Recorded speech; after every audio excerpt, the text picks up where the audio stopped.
দেশজুড়ে মঙ্গলবার থেকে শুরু হচ্ছে ২০২৬ সালের এসএসসি ও সমমানের পরীক্ষা।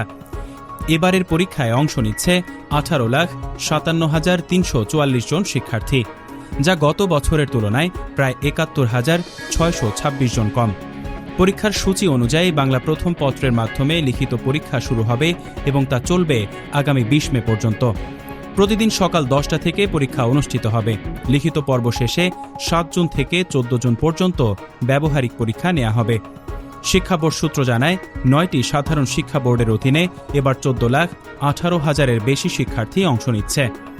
মাদ্রাসা শিক্ষা বোর্ডের অধীনে দাখিল পরীক্ষার্থী রয়েছে ৩ লাখের বেশি এবং কারিগরি শিক্ষা বোর্ডের অধীনে অংশ নিচ্ছে ১,৩৪,০০০-এর বেশি শিক্ষার্থী।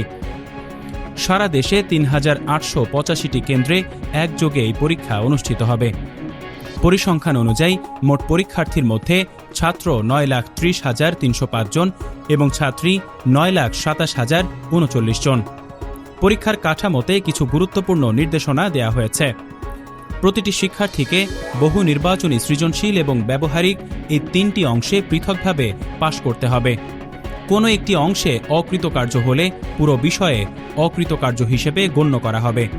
প্রতিটি বিষয়ে প্রথমে বহু নির্বাচনী এবং পরে সৃজনশীল বা রচনামূলক অংশের পরীক্ষা অনুষ্ঠিত হবে।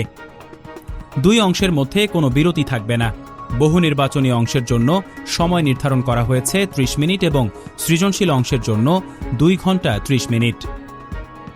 শিক্ষা বোর্ডের নির্দেশনা অনুযায়ী পরীক্ষার্থীদের পরীক্ষা শুরুর অন্তত ৩০ মিনিট আগে কেন্দ্রে প্রবেশ করতে হবে এবং প্রবেশপত্র সঙ্গে রাখতে হবে। পরীক্ষা চলাকালে মোবাইল ফোন বহন সম্পূর্ণ নিষিদ্ধ।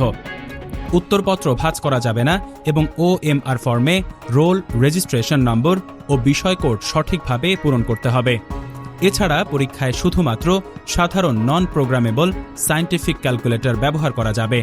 নিবন্ধনপত্রে উল্লেখিত বিষয় ছাড়া অন্য কোনো বিষয়ে অংশ নেয়ার সুযোগ থাকবে না। ডেস্ক নিউজ, অগ্রযাত্রা প্রতিদিন। অগ্রযাত্রা প্রতিদিন, নির্ভীক প্রত্যয়ে উজ্জীবিত।